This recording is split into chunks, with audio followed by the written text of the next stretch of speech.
আছে।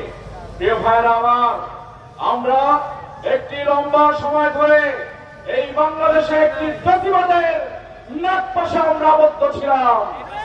প্রিয় ভাইরা আমার, এই বাংলার দামাল ছেলেরা আন্দোলন করে রক্ত দিয়ে এই ফ্যাসিবাদকে হটিয়েছে, নতুন করে ফ্যাসিবাদের নাগপাশে আবদ্ধ হওয়ার জন্য নয়।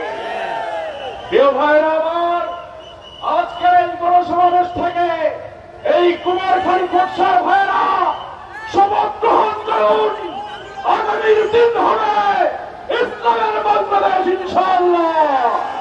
আগামীর দিনগুলোতে ইসলামকে বিজয়ী করবার জন্য, ইসলাম পন্থীদেরকে বিজয়ী করার জন্য এই মঠ পর্যায় থেকে, এই তৃণমূল পর্যায় থেকে গণ আন্দোলন গড়ে তুলতে হবে ইনশাআল্লাহ। সংগ্রামী ভাইয়েরা আমার,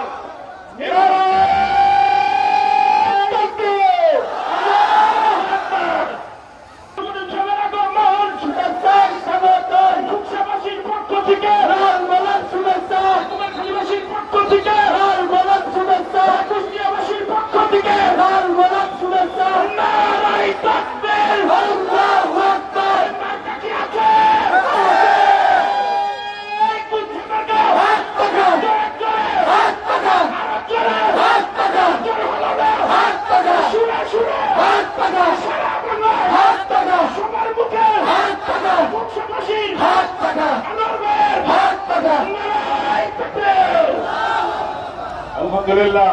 সংগ্রামী সাথী বন্ধুগণ, আজকের এই বিশাল গণসমাবেশের প্রধান অতিথি এদেশের ইসলামী রাজনীতির অন্যতম আইডল এবং জুলাই বিপ্লবের অন্যতম বীর সিপাহসালার আল্লামা মুফতি সৈয়দ মোহাম্মদ ফয়জুল করিম সাহেব জার্মানি হাফিজাহুল্লাহ আমাদের মাঝে উপস্থিত হয়েছেন। সবাই বলে আলহামদুলিল্লাহ।